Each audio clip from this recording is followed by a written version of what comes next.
Welcome everybody. My name is Jared Redford. I'm the music and arts director over at GILA. I'm new this year. I'd like to welcome everybody to the music event Riff N'Hook. Today we have 3 performances going on for you guys. We got the Native Dance Group performing. We got a couple others. And yeah, I want to thank everybody else for coming. If you guys can be awesome in silence and silence your cell phones, it'd be much appreciated. And again, thank you for coming.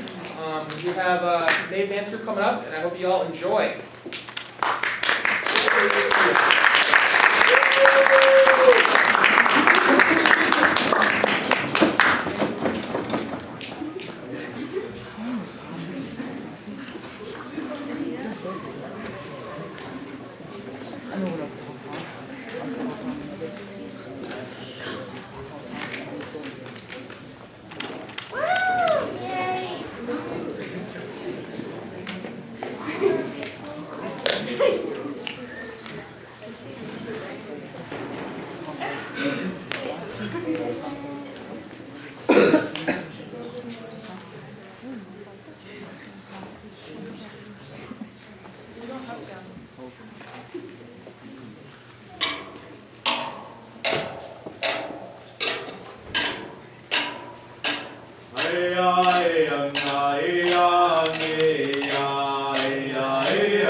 right, thank you, Native Dance Group. What do you guys think?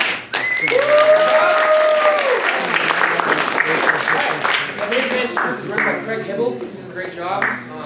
He's doing well. All right, on to the next. We got a special guest in coming, opening for the musical guest tonight, and she's an international recording artist, Pavish Anderson.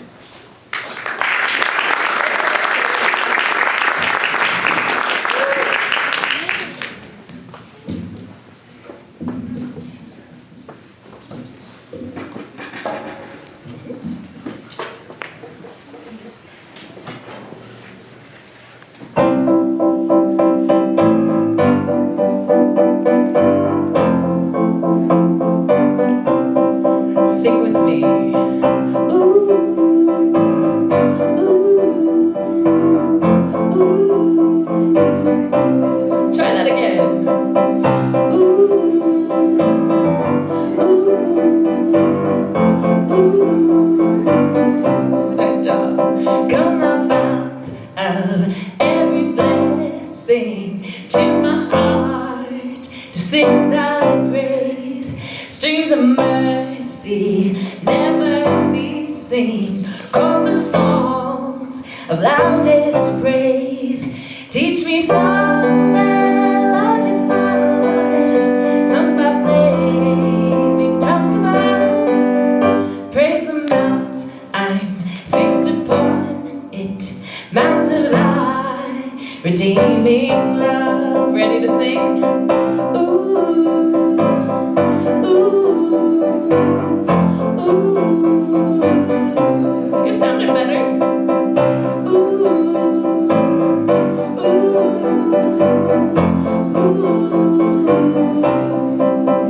Here I raise my Ebenezer, hither by thy help I've come, and I hope by thy good pleasure safely to arrive at home. Jesus saw me when a stranger wandering from the fold of God. He to rescue me from danger interposed his precious blood.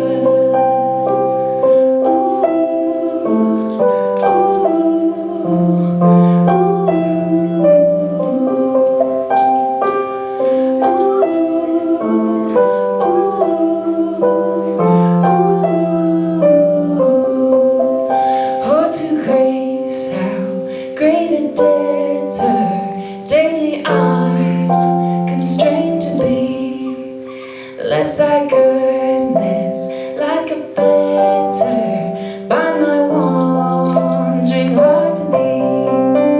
Prone to wander, Lord, I feel it. Prone to leave the God I love. Here's my heart, oh, take and seal it. Seal it by thy cords above. Prone to wander, Lord, I feel it, prone to leave the God I love. Here's my heart, oh, take and seal it for thy chords above. Let's sing. Ooh, ooh, ooh. One more time now.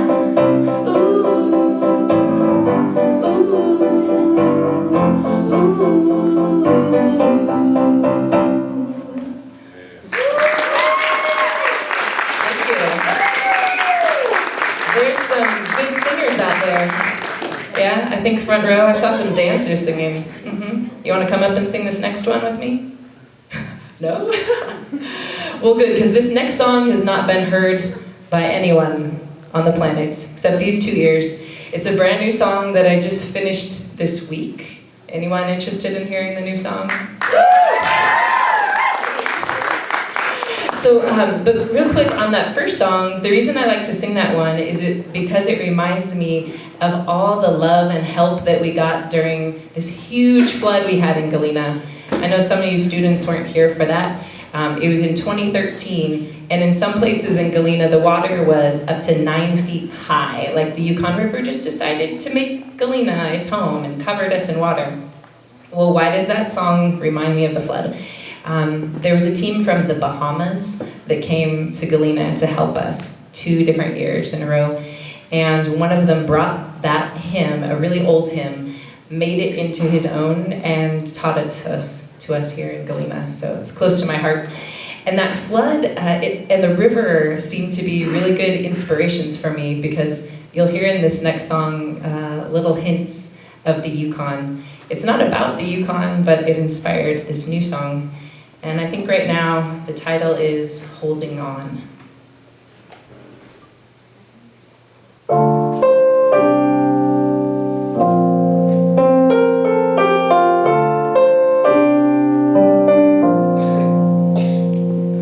Let's slow down.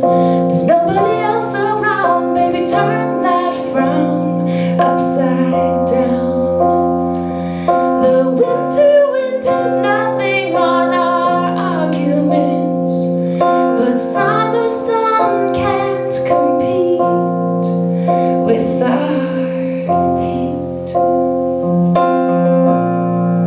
With our heat.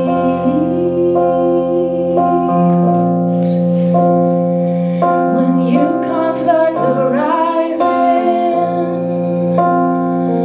and we can barely keep our feet, I am realizing we're stronger than we think. We're holding on. It hurts right now, but we'll make things right somehow. Keep holding on. This won't kill us, but we're stronger in the end. Holding on.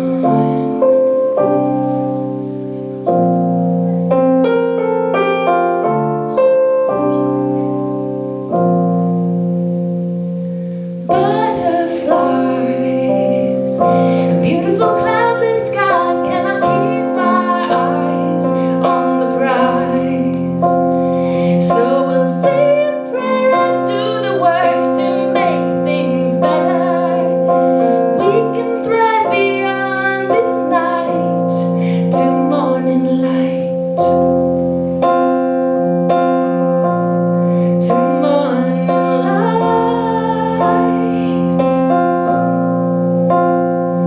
When Yukon floods are rising and we can barely keep our feet, I'm realizing we're stronger than we think.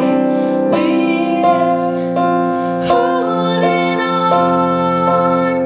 It hurts right now, but we'll make things right somehow. Keep holding on. This won't kill us, so we're stronger in the end. Our fights feel like 2 cars in a head-on. Don't worry, don't worry. We won't move on until we mend the broken pieces. Until we mend the broken pieces. We won't move on until we mend the broken pieces. Our hearts are broken pieces, but we're holding on. It hurts right now, but we'll make things right somehow. Keep holding on. This won't kill us. No, no, this won't kill us. We're holding on. It hurts right now, but we'll make things right somehow. Keep holding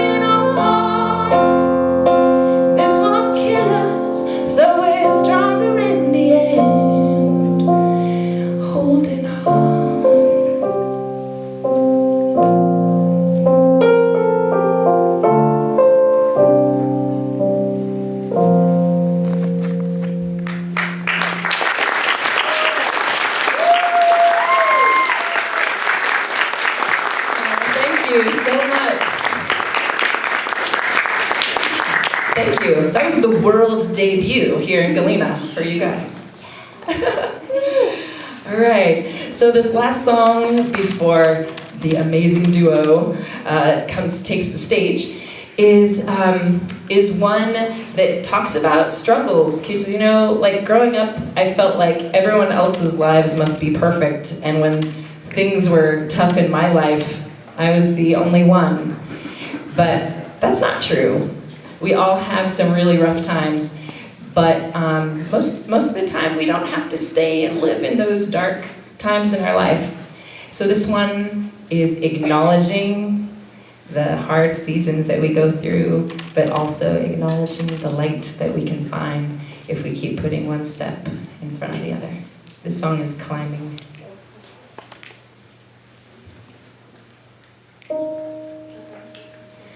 So much loss, so many tears, I can't see the forest for all my fears. When you took to flight, oh, I thought that I'd never see the light again. But I'm climbing up the mountain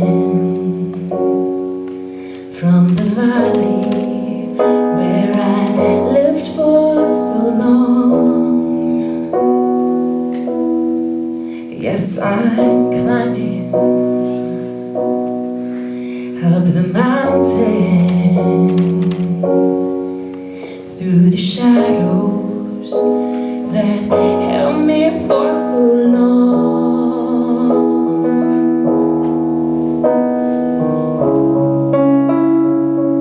I've been wandering down East 17th, though the houses are empty except for the old tired shoes of defeat. Oh, but I'm climbing up the mountain from the valley where I lived for so long. Oh yes, I'm climbing up the mountain through the shadows that held me for so long. Oh yes, I'm climbing up the mountain from the valley where I lived for so long.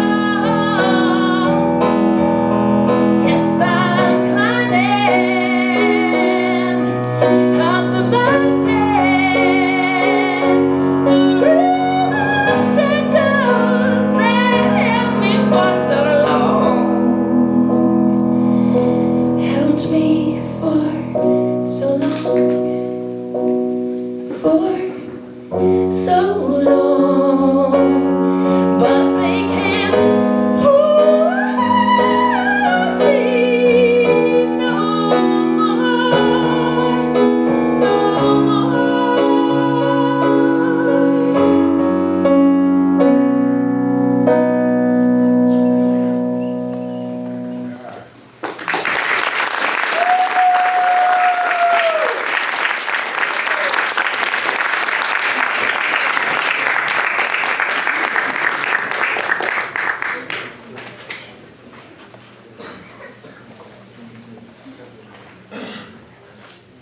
Wow, Carrie Pavish Anderson.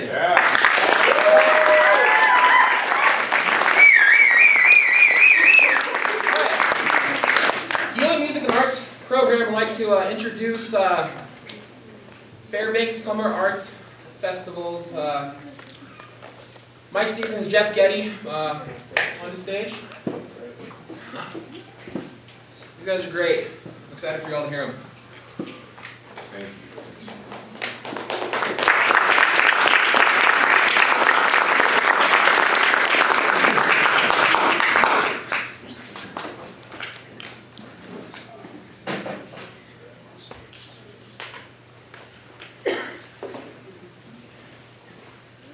Boy, you guys have a lot of talent in this community. We just played Chamai in Bethel, the dance festival. I'm telling you, you dancers would have slayed them there. That was so good. That was really, really good. Jeff and I were standing back there. Our faces were just, feel proud when you hear that. It's really, really good. Really good. And Carrie, holy smokes, what a voice. Wow. Powerful stuff. It really is.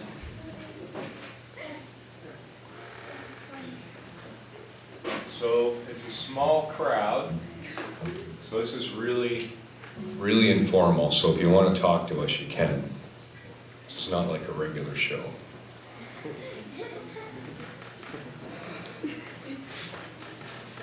Big thank you to Jared and Therese and everybody that made this possible.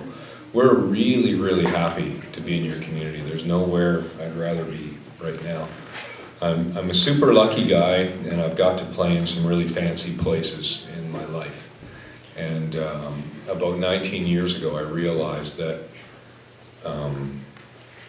you know, flying to Japan for a day and back again wasn't the point. It was being in places like this where you let us experience your culture and you include us, and we learn so much. Man, this is so powerful. You live in such an incredible community. And I'm married. I've been married 31 years. I have a son, Colin, who's 24. And this is the kind of thing I want to take back and tell my son and my family about. Not those fancy shows that I play. It's this stuff. It's really, really cool. It really is, and we're super grateful to be here. So I'm gonna play you to start out. I'm gonna play you a tune that is by one of my heroes. I've been lucky enough to play the Grand Ole Opry in Nashville, I guess close to 400 times over the years, and we shared a dressing room with Bill Monroe and Roy Acuff. They were Bill Monroe is the father of bluegrass music. That's banjos and fiddles and all that. And Roy Acuff was the king of country music. So they're both really heavy players. And I'd always get them to tell me a story about this one musician named DeFord Bailey. And no one knows who he is. And yet he was one of the most influential musicians. He changed history. And the reason no one knows about him is because he was black. And it was in the 30s, the late 20s and the 30s. And Bill Monroe said that when he wanted to draw a crowd at his show, he'd bring DeFord Bailey with him, because when he played, the people would come out. But at the end of the show, DeFord would have to sleep on the ground while the rest of the band went in and had a hot meal and slept in a hotel room. Even though he was this big star, you know, it's just because his color was different than everybody else. And he put up with that for a long, long time, eventually quit the Grand Ole Opry and went back to work at a shoe shine stand. So I really love the guy, and I want to play you a song that if you were listening to the Grand Ole Opry way back when and dialing your radio in through the static, this is the very first thing that you'd hear as the Grand Ole Opry started. It's an instrumental called the Pan American.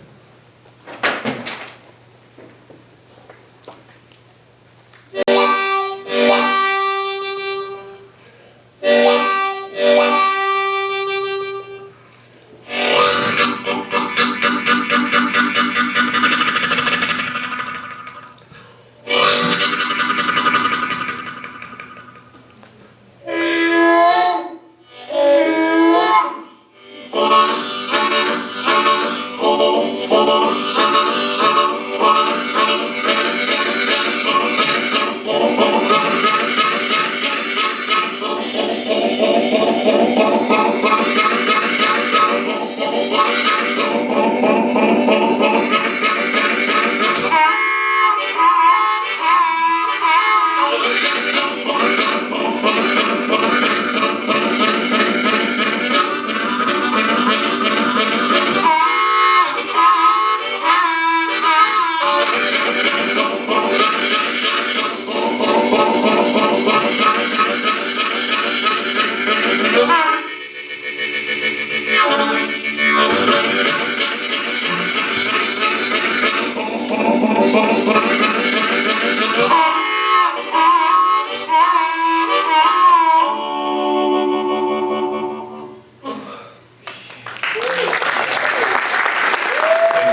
big thanks to all the harmonica players that came out today. I think we had close to 30 people in the lesson that we gave. It was awesome, really good, really quick learners. And this is Jeff Getty, and we're from near Sarnia, Ontario, Canada, is where we live. And maybe we should play the very first bluegrass tune that I wrote, one called Watermelon Pie. Sound good? Sip of water here. You guys are so quiet. Thank you. Yeah, I hope we don't scare you. That's what I was worried about.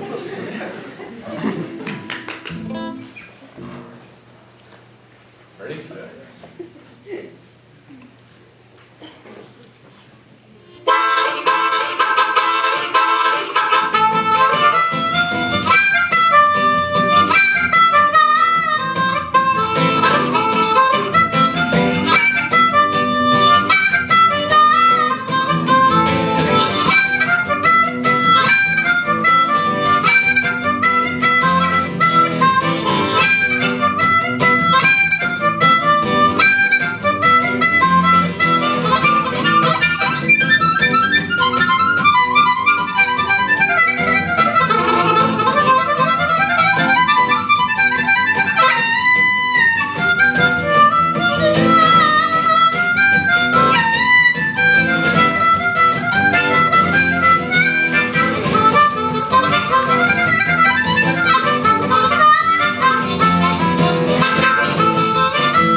This is another one I wrote with a fellow named Matt Anderson. It's a tune called The Mountain. Feel free to talk to us. It's not often we play shows where we can see everybody. This is actually great, and I love it. Or throw things if you don't like it. Big breath. Here we go. Ready? 1, 2, 3, 4.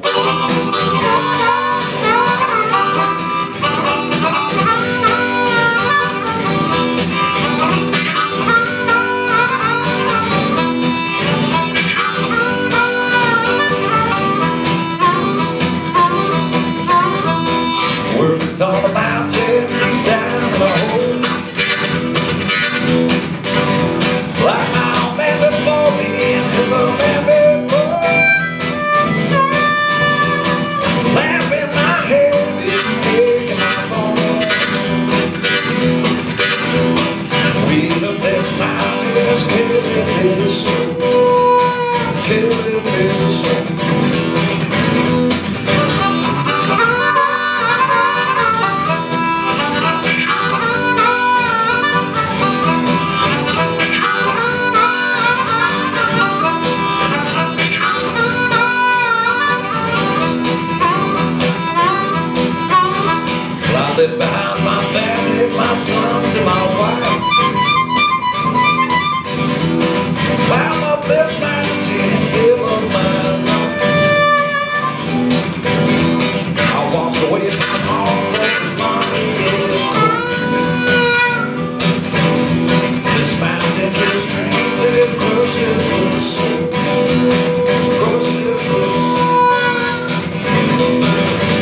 songs when I bottle it down.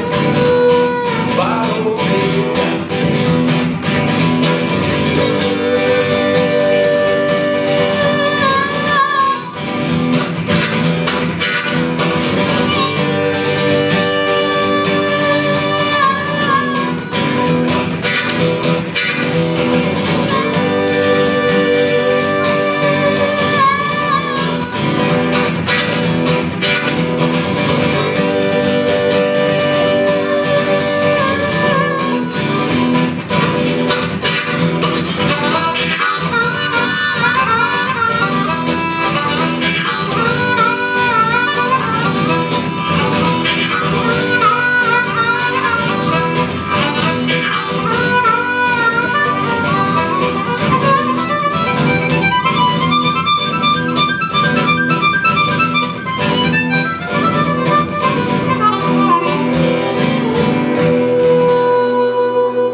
Have you guys ever heard of Gordon Lightfoot? I'm guessing, yeah?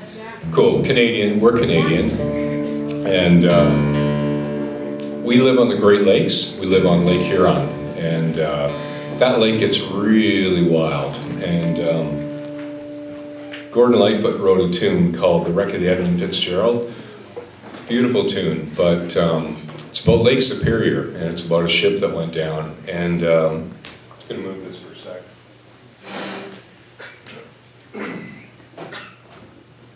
Tell you a bit about my history. I have I guess what's called a learning disability. And what that disability is that I hear music in colors. It's called synesthesia.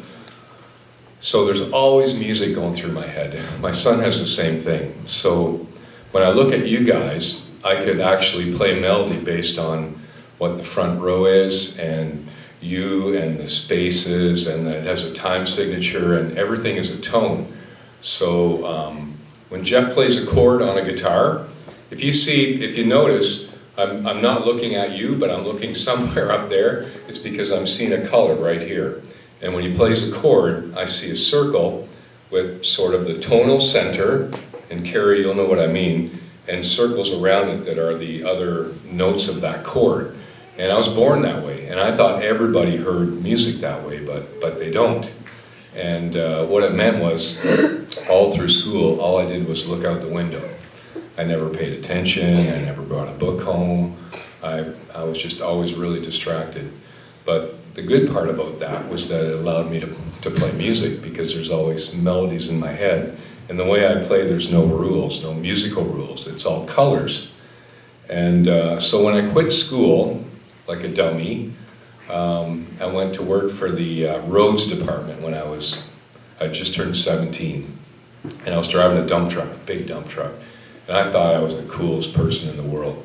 You know, 17 years old, driving a big dump truck, you know.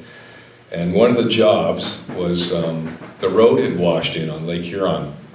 So I had to fill the truck up with big boulders and back right up to the edge of the lake. And it was like a 30-foot drop.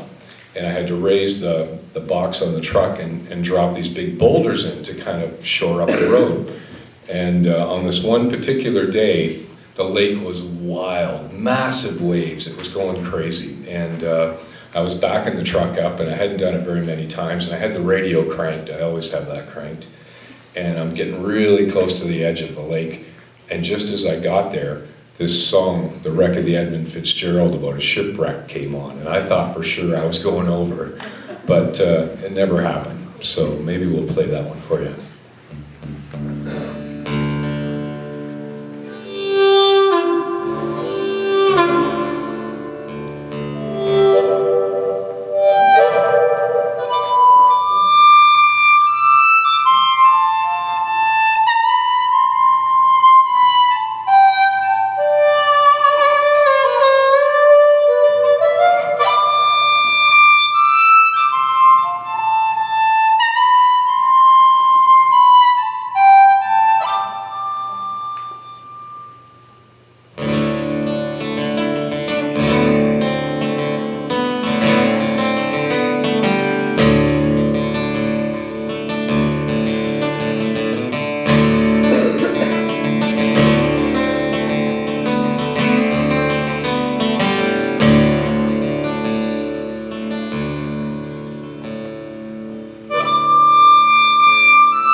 I think it's time for a fiddle tune. Let's see.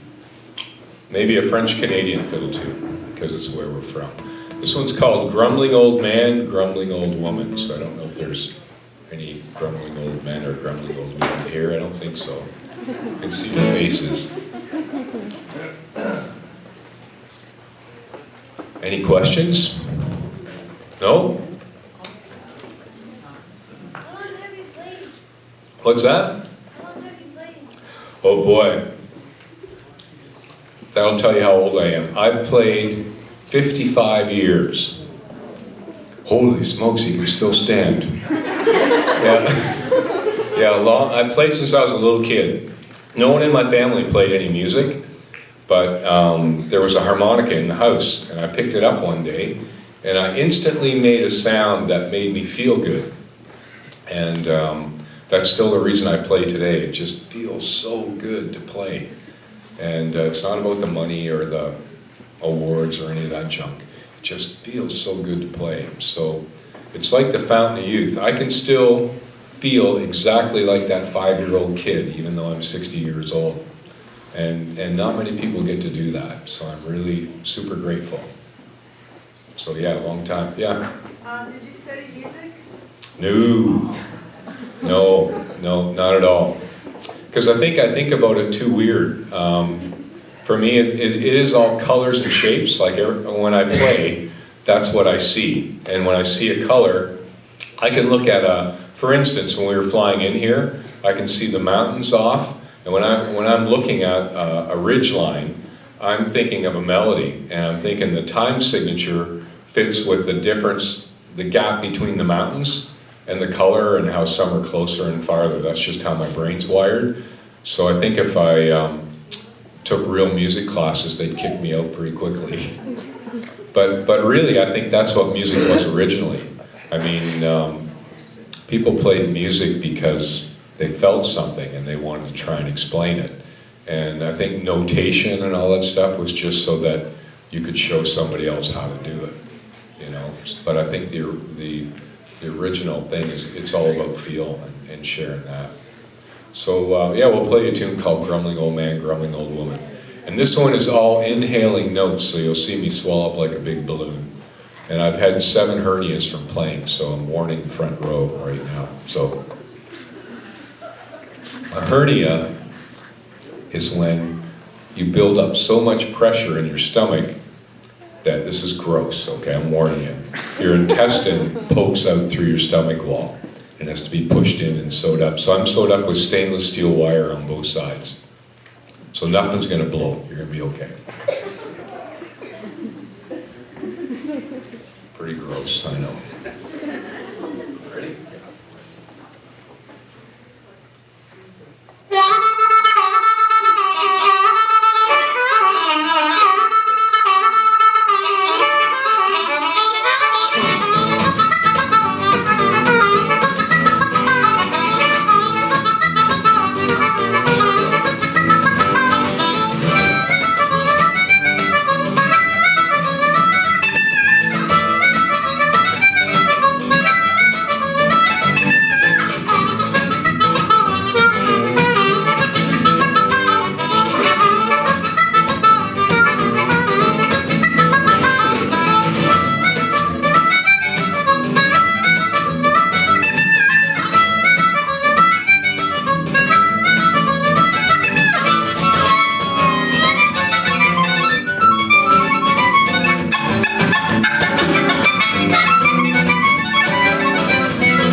Now we'll play a blues tune. This is one I wrote with a fellow named Matt Anderson, and it's a tune that a lot of people are recording right now, so it should make me enough money to buy a new refrigerator someday, hopefully.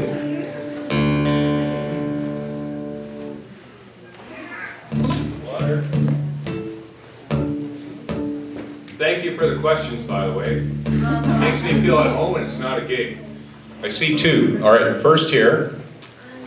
How many times have you traveled? Oh boy, I've been all over the world. I've been from the South Pole to the North Pole, literally. I've been to the Middle East. I've toured China and Japan and Europe, and man, I've been everywhere. I haven't been to Australia yet, and I was on my way to Cairo, and something happened with family matter. I didn't get there, but I've been pretty much all over the world. I've been pretty lucky, traveled a lot. Yeah. Can you tell us what your tattoos mean right here? Yeah, I will. I never had any tattoos up until, I guess, about 3 years ago. And I started a nonprofit 19 years ago.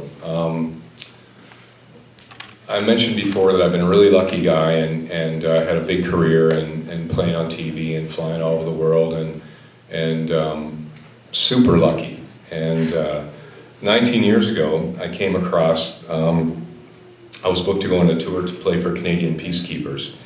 And we were headed to Bosnia. It was around the time of ethnic cleansing. And we were headed to basically the North Pole to alert the northern tip of Ellesmere Island. We stopped off for fuel in a place called Goose Bay, Labrador.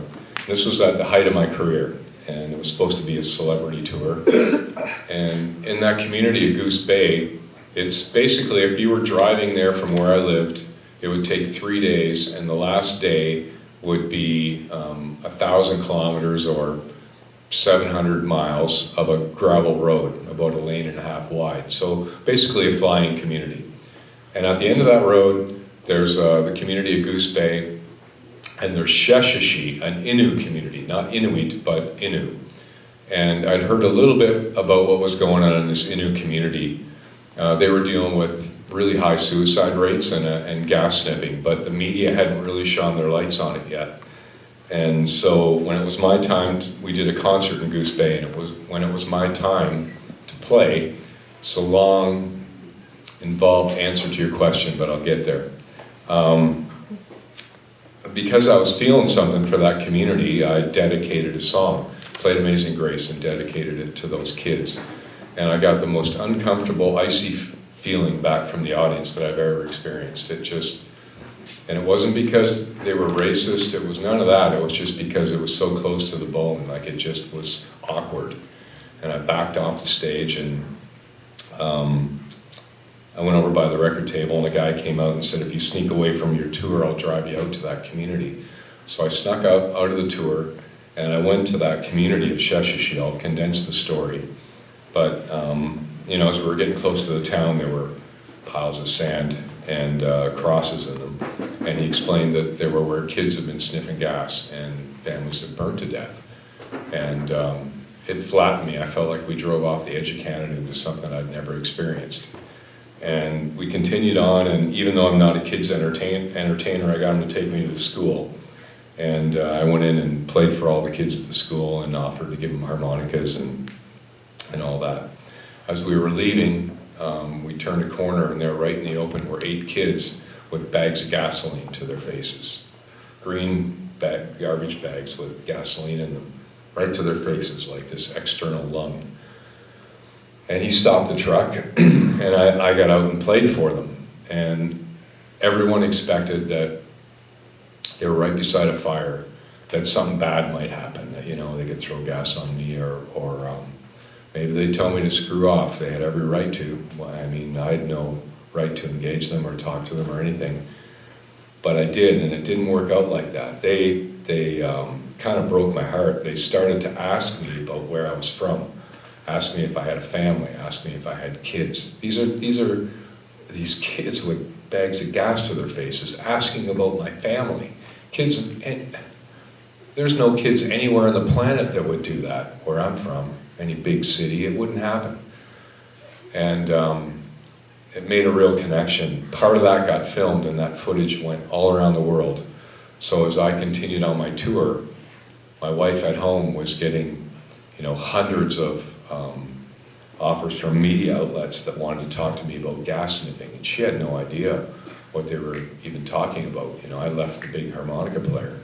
So when I got home, I shelved my fancy career and just tried to figure out how to connect ordinary Canadians with these kids and these communities so they could figure it out. And I said things like, well, if you have an instrument under your bed, let me know where it is and I'll go pick it up. And I filled my house full of instruments and got them into that community, a whole transport truckload, and then went and did a workshop, and it was beautiful. It was chaos, but it was beautiful. And that put me on this path of going into other communities across Canada, loaded up with harmonicas, going out in the bush at night, playing and looking for kids sniffing, handing them harmonicas. So I've handed out close to 40,000 harmonicas across Canada, and started an organization called Arts Can Circle that we rotate musicians and artists through really tough communities, put in recording studios, instrument lending libraries, all that stuff. And basically what we're doing is we're trying to clear a path so that communities like yours, like you guys, need a louder voice. The rest of the world needs to hear what you have to say and your opinions. And I learned that way back when. And I've never forgot it. And I guess that's part of the reason that I'm here with Therese Captor, is I just think it's so important. You guys have a powerful story to tell the world, and it needs to be heard. It really does. So, back to the tattoos. About, working in communities for 19 years, I started to get these pictures of people saying, hey, you're on a totem, A carver made your image on a totem, like a big totem pole. And I thought, yeah, right, they're gonna put a white guy on a totem. That's not gonna happen. And I kept getting them, and sure enough, some carver put my image on a totem with a big giant harmonica. And this is what they did to my hands and my arms on the totem. So to honor what they did for me, I had that done on my hands and arms. So sorry, it's a long answer. I apologize for that, but that's what they did. Great story. Yeah, thanks. I sort of feel like Forrest Gump sometimes. But we'll play you a blues tune called Devil's Bride here. I really do appreciate the questions. It feels totally at home. It doesn't feel like a gig, like a show. And it's really nice. I really appreciate it.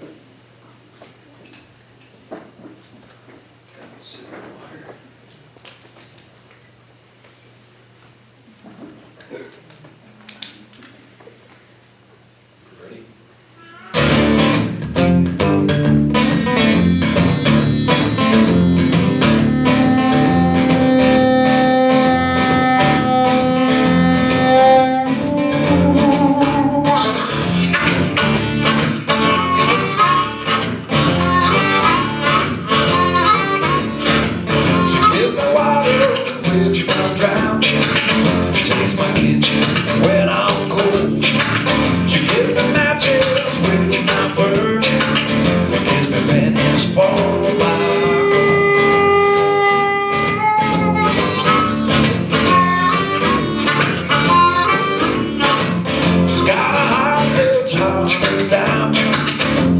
Shines like a piece of gold, buried deep in the ground, like your cold dark soul.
This next song relates to your question about the tattoos and my work in communities for 19 years. Doing this stuff, I saw a lot of things that I'd never seen before that really shook me up, and I had a reoccurring dream that was kind of more like a nightmare, I guess some people would say. And it wouldn't go away, and I couldn't explain it to anybody, and it had music in it. And the only way I could make it stop was to figure out a way to play it. So I did that. The tune's called "A Walk in My Dream," and I think its purpose is when I'm back home or playing big fancy shows, it puts people into a community for even 2 minutes, so that when they hear about a headline on the news, it just doesn't go by and they forget it. So it's called "A Walk in My Dream."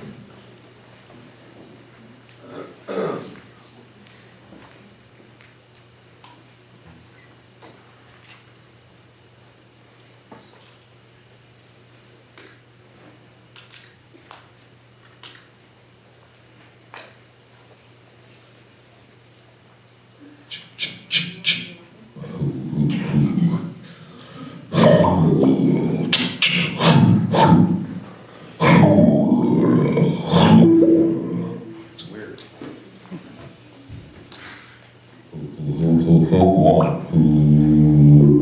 Yeah, that's really weird. Something's going on with this. Check 1 2 1 2 1 2 1 2 1 2. Let's try this.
Thank you. I know it's a heavy tune and real close to the bone for me, but it's important to play it.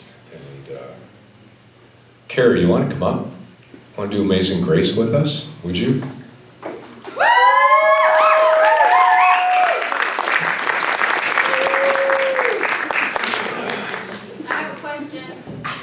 Yeah. Have you ever met any, like, or played with anybody, like, I don't know, B.B. King, or seen Yeah. them in concert, Yeah. Muddy Waters? Lots of famous people. I have. What was your favorite? You're going to think this sounds cheesy, but I really mean it. I've learned that my favorite concert is the one that I'm in at the moment.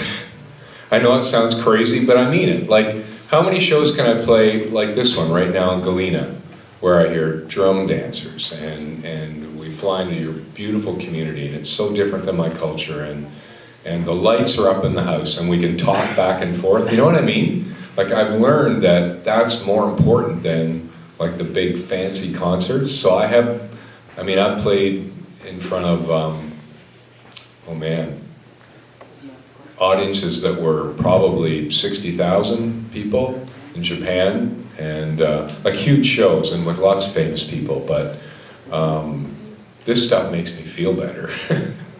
You know, those are gigs, this is different. So, yeah, so I appreciate the question. Yeah? How many, do you play more than one instrument? I don't. You know what? I can barely play the harmonica, so I can't add anything to it. It's true. Yeah.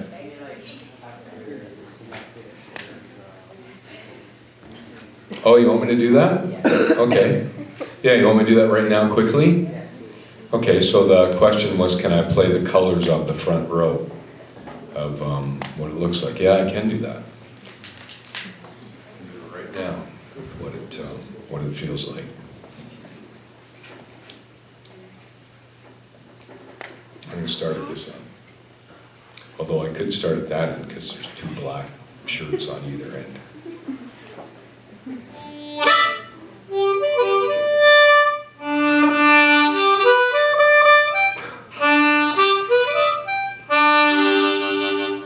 To me, that's what it feels like in my head, believe it or not. And when I'm going by the space in the two empty seats and your black shirt, and the red shirt, and the black shirt, and two red shirts, and it almost looks like a blue shirt, gray shirt, and two red shirts, and a black shirt, and a red shirt, and a space, and a red shirt, and a black shirt. I know I'm weird, but that's exactly what's going through my head. And it might not sound like music to everybody, but it's going through my head all the time. So, but thanks for the question. Yeah? How does my jacket sound like? Your jacket? Yeah. All right, I do. Your jacket, believe it or not, is an A. Yeah, it's an A. Yeah, stand up again. Oh, it's got a blue top on it, but it's an A. Your jacket's more like a fiddle tune to me.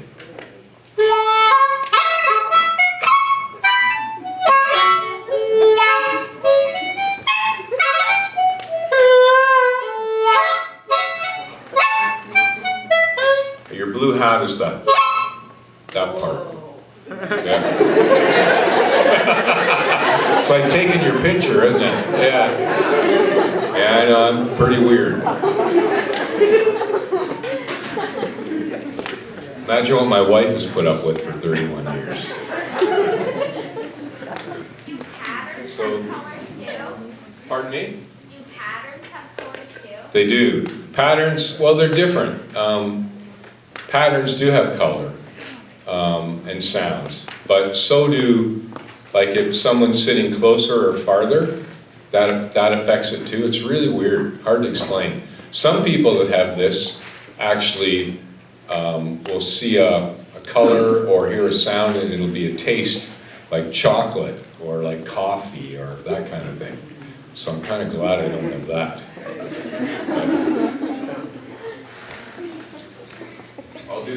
part solo. It's got that Jeff probably playing and please sing. Please, yeah. What's that? I'll run through the melody once in G and I'll hand it off. Yeah, very good. Thank you for this.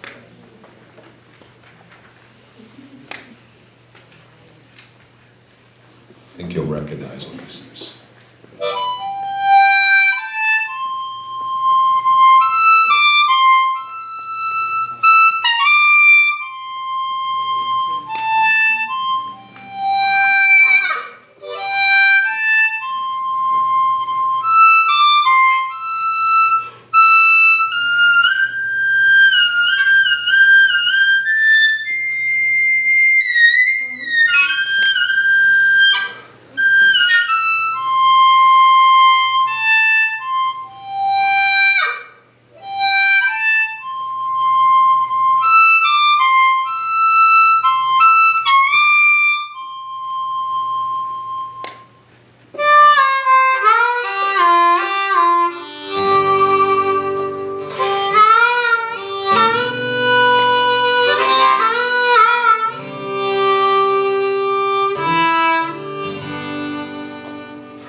Isn't that great? Wow, what a singer. We're gonna play one more for you and get out of your hair. This is one that I got to play at the Grand Ole Opry a whole bunch over the years. And this would be Hernia Warning number 2. This is a tune called the Orange Blossom Special.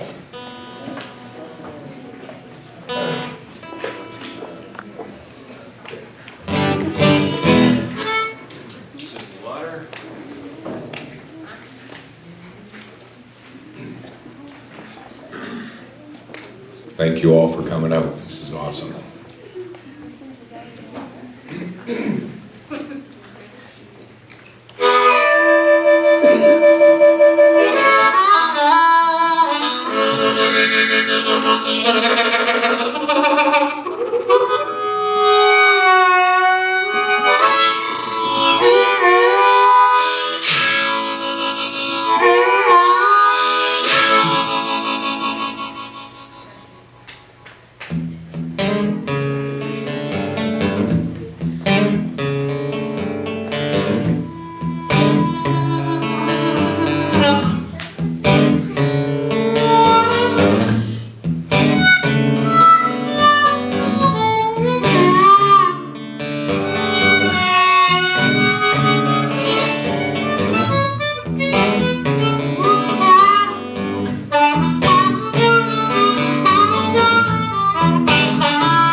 Thanks, everybody.